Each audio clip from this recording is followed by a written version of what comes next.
Hello friends जैसा कि आप सभी को पता है हम लोग यहाँ पर सीडीपी पेपर 1 और पेपर 2 दोनों के प्रीवियस ईयर क्वेश्चन पर सॉल्व कर रहे हैं। जो आपका एग्जाम होने वाला है 7 जुलाई को, उसके लिए सारे क्वेश्चन जो है इंपॉर्टेंट होने वाले हैं। ठीक है, तो चलिए देखते हैं आज के क्वेश्चन। यहाँ पर आपका फर्स्ट क्वेश्चन है, बाल्यावस्था की अवधि में विकास। फर्स्ट ऑप्शन दे रखा है, धीमी गति से होता है एवं उसे मापा नहीं जा सकता। देखिए, जो बाल्यावस्था की अवधि में विकास होता है ये धीमी गति से नहीं होता है, तीव्र गति से होता है ना। तो ये ऑप्शन आपका यहाँ पर नहीं होगा। बहुस्त्री और मिश्रित होता है। देखिए, यही बात जो है आपकी यहाँ पर सही दे रखी है। जो बाल्यावस्था की अवधि में विकास होता है वो क्या होता है, बहुस्त्री होता है, यानी कई स्तरों पर हमारा विकास होता है। ठीक है, फिजिकल डेवलपमेंट हमारा होता है, शारीरिक विकास होता है, सामाजिक विकास होता है, संज्ञानात्मक विकास होता है। ठीक है, और ये क्या होते हैं, मिश्रित होते हैं, है ना, कॉम्प्लेक्स होते हैं। तो आपका यहाँ पर सेकंड ऑप्शन जो है राइट आंसर हो जाएगा। में केवल परिमाणात्मक परिवर्तन होते हैं। देखिए, जो डेवलपमेंट होता है, जो हमारा विकास होता है, उसमें केवल परिमाणात्मक यानी कि क्वांटिटेटिव चेंजेस नहीं होते, क्वालिटेटिव चेंजेस भी होते हैं, गुणात्मक परिवर्तन भी होते हैं, मात्रात्मक और गुणात्मक दोनों परिवर्तन होते हैं। बट इसमें दे रखा है केवल परिमाणात्मक, तो इसलिए ये ऑप्शन भी आपका नहीं होगा। अनियमित और असंबद्ध होता है। देखिए, जो विकास होता है ना, वो एक सीक्वेंस में चलता है, एक ऑर्डर में चलता है ना, डिसऑर्डरली नहीं होता है। तो ये ऑप्शन भी आपका यहाँ पर नहीं होगा। ठीक है, और जो विकास के क्षेत्र होते हैं वो क्या होते हैं, आपस में इंटर रिलेटेड होते हैं, संबंधित होते हैं। तो ये ऑप्शन आपके नहीं होंगे। यहाँ पर सेकंड ऑप्शन आपका करेक्ट है। नेक्स्ट आपका रखा है, निकट विकास का क्षेत्र क्या है, जोन ऑफ प्रॉक्सिमल डेवलपमेंट, जिसको दिया किसने, ले वाइगोस्की ने, है ना। अब देखिए ये क्या है, बच्चों के वर्तमान स्तर पर स्वतंत्र प्रदर्शन और वयस्क व अधिक कौशल वाले समकक्षी की सहायता से बच्चे द्वारा उपार्जित किए जाने वाले प्रदर्शन के मध्य का क्षेत्र, है ना। देखिए, यही बात कौन कहता है, आपके ले वाइगोस्की कहते हैं। इसी चीज़ को इन्होंने क्या कहा है, जोन ऑफ प्रॉक्सिमल डेवलपमेंट का है। ठीक है, जेडपीडी का है। तो आपका यहाँ पर फर्स्ट ऑप्शन करेक्ट आंसर हो जाएगा। यानी जहाँ तक बच्चा स्वतंत्र रूप से खुद सीख सकता है और जहाँ तक एक वयस्क व्यक्ति या फिर उसकी जो समकक्षीय समूह है, जो उससे ज़्यादा जानता है ना, उसकी मदद से बच्चा सीख सकता है, उसके जो मध्य का क्षेत्र होता है वही क्या होता है, आपका जोन ऑफ प्रॉक्सिमल डेवलपमेंट होता है। तो आपका यहाँ पर फर्स्ट ऑप्शन जो है राइट आंसर हो जाएगा। ठीक है, तो ये सारे ऑप्शन आपके यहाँ पर गलत होंगे क्योंकि हमें फर्स्ट ही ऑप्शन क्या मिल गया, राइट आंसर मिल गया। ठीक है, नेक्स्ट अब आपका यहाँ पर नेक्स्ट क्वेश्चन है, क्या आपका यहाँ पर जीन पियाजे के अनुसार बच्चे अमूर्त संक्रियात्मक अवस्था में हैं। देखिए, जीन पियाजे जिन्होंने की कॉग्निटिव डेवलपमेंट की थ्योरी दी है, संज्ञानात्मक विकास का सिद्धांत दिया इन्होंने, ये 4th स्टेजेस की बात करते हैं, जिसके बारे में मैंने आप लोगों को प्रीवियस वीडियो में बता रखा है ना। कौन कौन सी स्टेज, सेंसरी मोटर स्टेज जो कि आपकी 0 से 2 साल तक होती है, संवेदी गामक अवस्था, प्री ऑपरेशनल स्टेज जो कि 2 से 7 साल तक होती है, पूर्व संक्रियात्मक अवस्था, कॉन्क्रीट ऑपरेशनल स्टेज 7 से 11 साल तक होती है, मूर्त संक्रियात्मक अवस्था, और लास्ट स्टेज क्या है, फॉर्मल ऑपरेशनल स्टेज, जिसके बारे में यहाँ पर पूछ रखा है, जो कि आपकी 11 एवं या फिर 11 से 15 साल तक जो है आप इसको मान सकते हैं। ठीक है, तो ये जीन पियाजे ने जो है कॉग्निटिव डेवलपमेंट, संज्ञानात्मक विकास की 4th स्टेज बताई है, 4 अवस्थाएं बताई है। अब देखिए क्या दे रखा है, अमूर्त संक्रियात्मक अवस्था के बारे में पूछ रखा है, पियाजे की 4th स्टेज के बारे में, है ना। परिकल्पित निगमनात्मक तर्क प्रतिज्ञप्ति चिंतन करने में समर्थ, तो ये बच्चा कब कर लेता है, जब पियाजे की 4th स्टेज में होता है। तो यही बात जो है आपकी यहाँ पर सही दे रखी है। इसका नाम ही है अमूर्त, अब्स्ट्रैक्ट चिंतन, है ना। बच्चे के सामने जो चीज़ नहीं है उसके बारे में बच्चा क्या करता है, सोच पाता है। तो ये पियाजे की 4th स्टेज का जो है प्रॉपर्टी है, गुण है। तो आपका यहाँ पर फर्स्ट ऑप्शन जो है राइट आंसर हो जाएगा। सेकंड क्या दे रखा है, केंद्रीकरण और अनुत्क्रमणीय सोच से आबद्ध, तो ये पियाजे की कौन सी स्टेज में बच्चा होगा, प्री ऑपरेशनल स्टेज, जिसके अंदर क्या आती है, सेंट्राइजेशन। ठीक है, इन रिवर्सिबिलिटी होती है बच्चे के अंदर। ठीक है, बच्चों चीज़ों को रिवर्स नहीं कर पाता है, आप उसको घर से स्कूल छोड़ दे, स्कूल से वो घर नहीं आ पाएगा। ठीक है, तो इन रिवर्सिबिलिटी होती है उसके अंदर। तो ये पियाजे के सेकंड स्टेज में बच्चे के अंदर होती है, तो ये भी नहीं होगा। संरक्षण, वर्गीकरण व श्रेणीबद्धता करने में सक्षम नहीं, ये भी जो है पियाजे के सेकंड स्टेज में ही बच्चा जो है नहीं कर पाता है। संरक्षण भी नहीं कर पाता है, चीज़ों को वर्गीकृत भी नहीं कर पाता है, एक सीक्वेंस में नहीं लगा पाता है। तो ये कब नहीं लगा पाता है, पियाजे की सेकंड स्टेज में, है ना।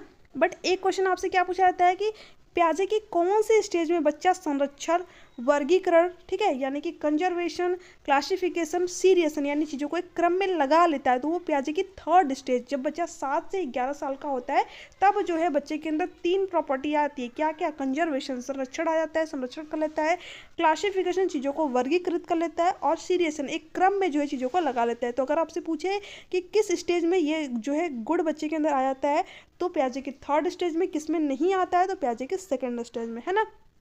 तो ध्यान में रखना है, यहाँ से भी क्वेश्चन बनता है। तो ये दोनों ऑप्शन आपके यहाँ पर नहीं है, यहाँ पर फर्स्ट ऑप्शन आपका करेक्ट है, बट इनको भी जान लीजिए क्योंकि यहाँ से आपके एग्जाम में क्वेश्चन बनते हैं। प्रतीकात्मक और सांकेतिक खेलों में भाग लेना प्रारंभ करता है, तो ये कब करता है, जब प्याजे के सेकेंड स्टेज में रहता है। ठीक है, 2 से 7 साल का जब बच्चा रहता है तो क्या करता है, सिंबल्स के थ्रू चीज़ों को सीखते हैं। जैसे कि आपने देखा होगा ए फॉर एप्पल, ठीक है, वो क्या कर रहा है, बच्चा सिंबल्स के थ्रू जो है चीज़ों को सीखता है। ठीक है, तो ध्यान रखना है, जो प्रतीकात्मक सांकेतिक खेल होते हैं, ठीक है, जब बच्चा सिंबल्स के थ्रू सीखता है तो कब सीखता है, प्याजे के सेकेंड स्टेज में, है ना। ये इंपॉर्टेंट है, यहाँ से इन्हीं चारों से रिलेट करके है। ठीक है, आपके एग्जाम में क्वेश्चन बनते हैं तो ध्यान से देख लीजिएगा। ठीक है, नेक्स्ट है लॉरेंस कोहल वर्ग। देखिए लॉरेंस कोहल वर्ग हो गए, जीन प्याजे हो गए और लेई वाइगोस्की हो गए। अगर हम इधर देखें जो आपके एग्जाम हुए हैं ना, जो रिसेंटली आपके एग्जाम हुए, जैसे कि 20 अगस्त की बात कर ले, अगर हम 21 जनवरी की बात करें, तो अगर आप इन क्वेश्चन पेपर को देखेंगे तो इन्हीं 3 लोगों से रिलेट करके आपके एग्जाम में 7 से 8 क्वेश्चन दिए हुए हैं। आप खुद क्वेश्चन पेपर को उठा करके देख लीजिएगा कि कितने ज़्यादा इंपॉर्टेंट है ये 3 लोग, जीन प्याजे, लेव वाइगोस्की और कोहल वर्ग। ठीक है, इन्हीं तीनों लोग की थ्योरी से जो है रिलेट करके क्वेश्चन को घुमा फिरा करके पूछा हुआ है। 7 से 8 क्वेश्चन इन्हीं लोगों से आपको देखने को मिल जाएंगे। तो ये आपके एग्जाम के लिए जो है मोस्ट इंपॉर्टेंट है, इन तीनों लोग को जरूर पढ़ के जाइएगा, है ना। देखिए क्या दे रखा है, देखिए यहाँ पर क्या दे रखा है, लॉरेंस कोहल वर्ग के नैतिक विकास के सिद्धांत के अनुसार व्यक्ति किस अवस्था में है जब वह विश्वास करता है कि वर्तमान सामाजिक प्रणाली सक्रियतापूर्वक बनाए रखने से धनात्मक मानवीय संबंध और सामाजिक वर्ग सुरक्षित रहता है। देखिए जो लॉरेंस कोहल वर्ग है, जिन्होंने कि नैतिक विकास का सिद्धांत दिया, मोरल डेवलपमेंट का, ये 3 लेवल की बात करते हैं, है ना। कौन कौन से आपके लेवल होते हैं, प्री कन्वेंशनल लेवल, पूर्व पारंपरिक स्तर, ठीक है, pre conventional level, conventional level और उसके बाद में पोस्ट कन्वेंशनल लेवल, है ना। 3 लेवल की जो इन्होंने बात की है, पूर्व पारंपरिक स्तर, पारंपरिक स्तर और उत्तर पारंपरिक स्तर। ठीक है, जिन्होंने जो 3 इनके लेवल है, एक लेवल में जो इन्होंने 2 स्टेज बताई हुई है ना, एक लेवल में जो है इन्होंने 2 स्टेज बताई हुई है, यानी 6 स्टेज जो है इन्होंने बताई हुई है और 3 जो है लेवल इन्होंने बताया हुआ। तो ध्यान में दीजिएगा, कभी कभी आपके एग्जाम में पूछ देता है कि कोहल वर्ग ने जो है कितने लेवल बताया है, तो 3 लेवल बताया, 6 स्टेजेस बताए, 6 अवस्थाएं बताई हैं और 3 स्तर बताए, है ना। अब देखिए जो बच्चा है वो क्या कर रहा है, जब वो विश्वास करता है कि वर्तमान सामाजिक प्रणाली सक्रियतापूर्वक बनाए रखने से धनात्मक मानवीय संबंध और सामाजिक वर्ग सुरक्षित रहता है, यानी बच्चा क्या कर रहा है कि वो यह कह रहा है कि जो नियम है अगर हम उसका पालन करते हैं तो जो हमारा सामाजिक संदर्भ है वो क्या कर रहा है, सुरक्षित रहता है। तो बच्चा लॉरेंस कोहल वर्ग के किस लेवल में, सेकेंड लेवल में है ना। सेकेंड लेवल में जो उन्होंने 2 स्टेज बताई है, पहली तो है आपकी good boy good girl orientation, है ना, अच्छा लड़की और अच्छा लड़की अवस्था, अच्छा लड़का और अच्छा लड़की अवस्था, तो इसमें तो बच्चा है नहीं। सेकंड क्या है आपकी, ठीक है, सेकंड क्या है, सामाजिक क्रम अभिविन्यास अवस्था, जिसमें कि बच्चा क्या कहता है, नियम को पालन करना चाहिए, ठीक है, क्योंकि नियम क्या कहते हैं, हमारे समाज को सुरक्षित बनाते हैं। तो ये यहाँ पर आपका सेकंड वाला ऑप्शन जो है राइट आंसर हो जाएगा। ये बच्चा जो है लॉरेंस कोहल वर्ग के सेकंड लेवल के 4th स्टेज में है ना। तो आपको ध्यान में रखना है, क्योंकि पहले में भी 2 स्टेज होगी आपकी, पहली और ये क्या होगी, दूसरी स्टेज, ठीक है। उसके बाद में सेकंड वाले लेवल में तीसरी होगी और उसके बाद में 4थी स्टेज, और जो लास्ट लेवल आपका होगा इसमें भी 2 स्टेज होगी, जो कि 5वीं और 6ठी स्टेज। तो इस हिसाब से जो है इन्होंने 6 स्टेजेस दिए हैं और 3 लेवल दिए हैं, है ना। अब देखिए अगर बात करें दंड एवं आज्ञा पालन अभिविन्यास की, तो ये पहले लेवल के पहले स्टेज में होती है ना। जब बच्चा पहले स्टेज में होता है तो वो क्या करता है, दंड और आज्ञा पालन अभिविन्यास को प्रदर्शित करता है, ठीक है। अगर बात करें यांत्रिक उद्देश्य अभिविन्यास की, तो ये पहले लेवल के दूसरी स्टेज में होता है बच्चा, है ना। और सार्वभौमिक नैतिक सिद्धांत की बात करें तो एकदम लास्ट वाला लेवल है, इसमें जो है जो 6 स्टेज है ना, जो लास्ट वाले स्टेज है उसमें बच्चा रहता है। यहाँ पर जो आपका राइट आंसर होगा ये होगा सेकंड वाला ऑप्शन, है ना। इन सभी स्टेजों की क्या क्या क्वालिटी है, मैं आप लोगों को एक अलग से वीडियो में लॉरेंस कोहल वर्ग का जब पूरा जो है थ्योरी कराऊंगी तब वहाँ पर जो है अच्छी तरीके से बता दूंगी, क्योंकि अभी वीडियो काफ़ी ज़्यादा लंबी हो जाएगी, ठीक है। तो अभी जो जो इंपॉर्टेंट चीज़ें थी वो मैंने आप लोगों को यहाँ पर थोड़ा बहुत बता दिया, है ना। चलिए देखते हैं आगे। अब देखिए ये भी क्वेश्चन इंपॉर्टेंट है, देखिए क्या दे रखा है, हार्वर्ड गार्डनर के बहुबुद्धि सिद्धांत के अनुसार निम्नलिखित में से कौन सा जोड़ा बुद्धि के प्रकार और अंतःस्थिति अनुपालन संभावना के अनुसार सही है। देखिए जो हार्वर्ड गार्डनर है, जिन्होंने कि मल्टीपल टाइप ऑफ इंटेलिजेंस दिया है, बहुबुद्धि का जो इन्होंने सिद्धांत दिया है ना, ये क्या कहते हैं कि बुद्धि कई प्रकार की होती है ना, बुद्धि अनेक प्रकार की होती है। अगर एनसीईआरटी की बात करें तो उसमें आपका 8 टाइप जो है गिवन है। अब इसमें से बताना है ये कौन सा जो है आपका सही है। अब देखिए, जो व्यक्ति स्थानिक, ठीक है, स्पिरिचुअल होगा, उसके अंदर कौन सी बुद्धि होगी? स्थानिक बुद्धि किसके अंदर होगी? आपकी वास्तुकार के अंदर, है ना, मूर्तिकार के अंदर जो है स्थानिक बुद्धि हो सकती है। तो यहाँ पर ये इसके साथ में दे रखा है मनोवैज्ञानिक, तो ये तो आपका होगा नहीं। अंतरावैयक्तिक, ठीक है, इंट्रापर्सनल, इंट्रापर्सनल का मतलब क्या होगा? जो व्यक्ति दूसरों के मनोभाव स्वभाव को समझ सके, है ना, तो इसके साथ में दे रखा है विक्रेता, विक्रेता नहीं होगा, इसके साथ में क्या होगा? मनोवैज्ञानिक, ठीक है, मनोवैज्ञानिक क्या करते हैं? दूसरों के अनुभव स्वभाव को समझ जाते हैं, तो इसके साथ में ये वाला होना चाहिए था, तब सही होता। यहाँ पर विक्रेता दे रखा है तो ये भी आपका गलत हो जाएगा। भाषायिक बुद्धि, देखिए भाषायिक बुद्धि जो होती है ना, वो नेता लोग के अंदर जो है अच्छी होती है, विक्रेता के अंदर भी अच्छी होती है ना। इसके साथ में मूर्तिकार दे रखा है तो ये भी आपका गलत दे रखा है। तीनों ही क्या दे रखे हैं? गलत दे रखे हैं।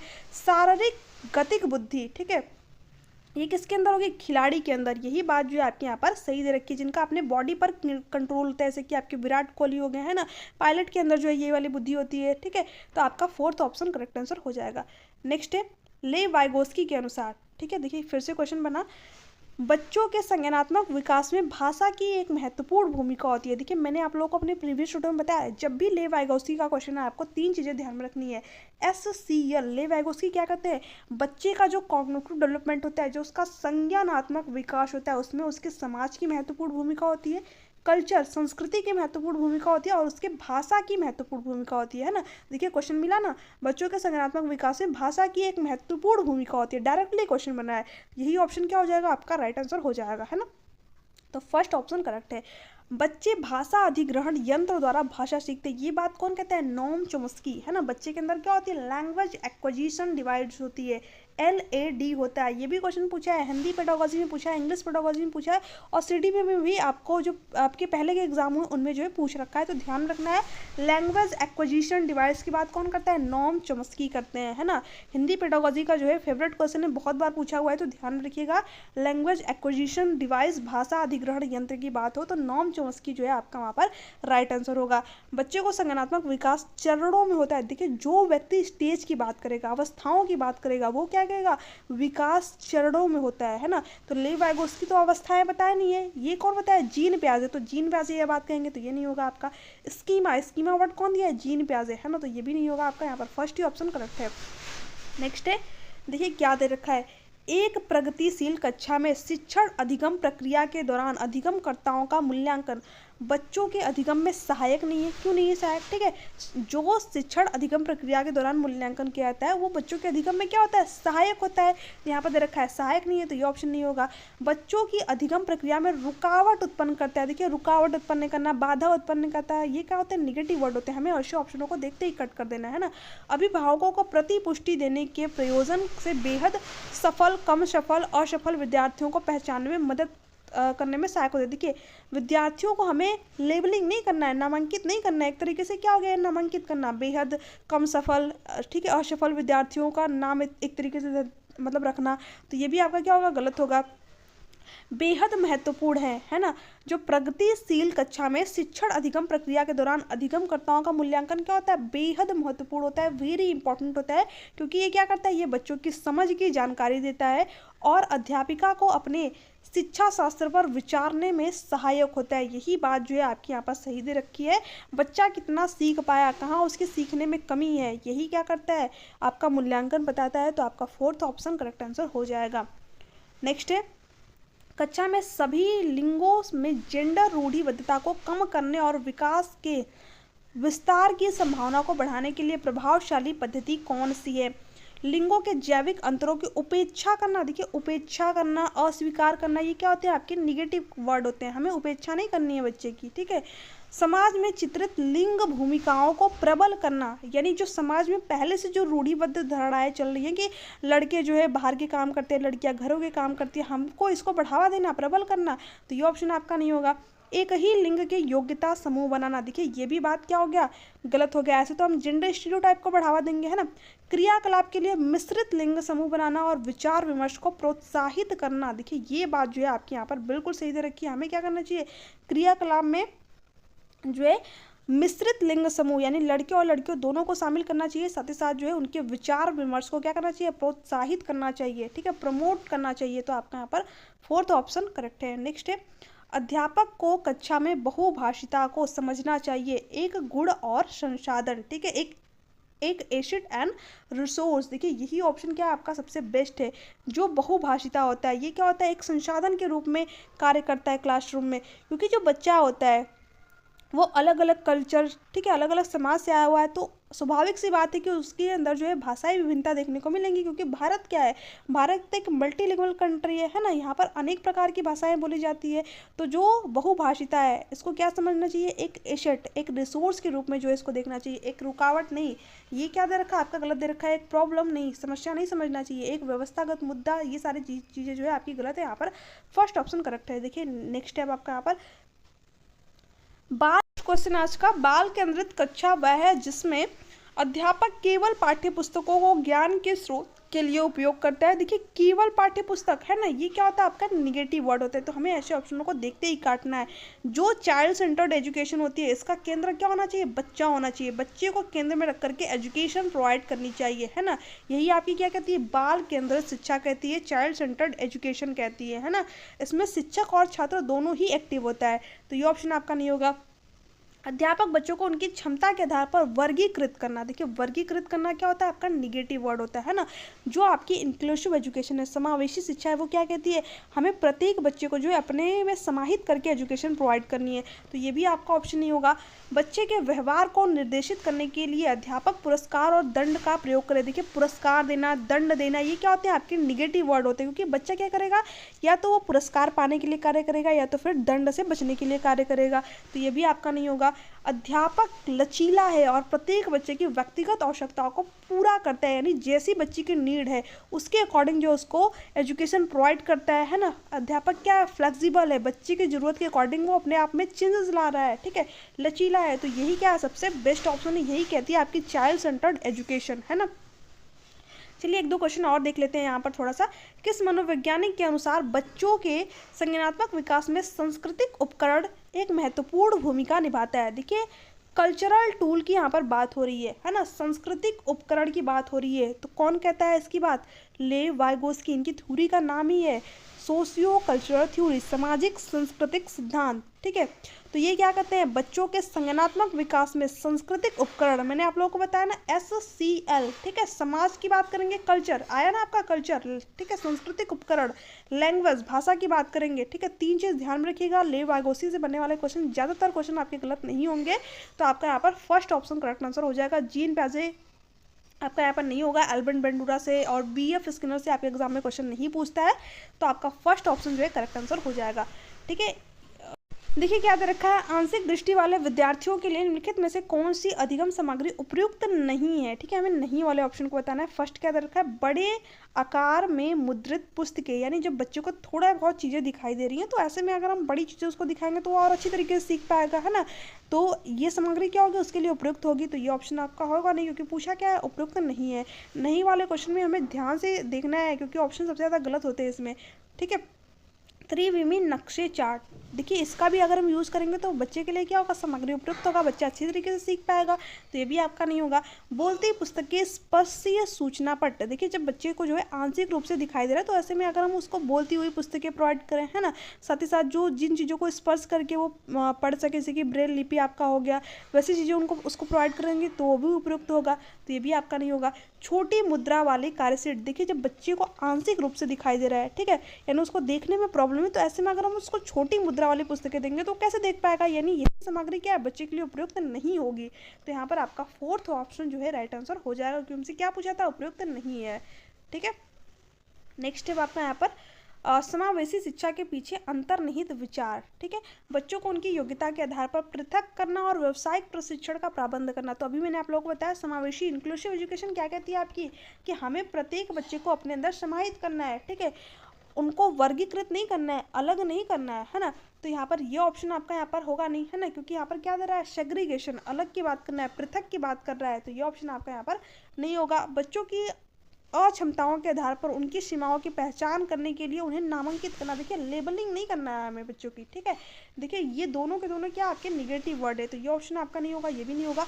अलग अलग क्षमताओं वाले बच्चों के लिए विशिष्ट और शैक्षिक संस्थाओं का प्रावधान करना। देखिए फिर से आपका क्या आ गया, अलग अलग अक्षमताओं वाले बच्चों के लिए फिर से अलग करने की बात आ गई, तो ये भी आपका ऑप्शन नहीं है। दार्शनिकता की सभी बच्चों को नियमित विद्यालय में समान शिक्षा पाने का अधिकार है, ठीक है। यही क्या कहती है आपकी इंक्लूसिव एजुकेशन, प्रत्येक बच्चों को जो है अपने में समाहित करने की बात करती है।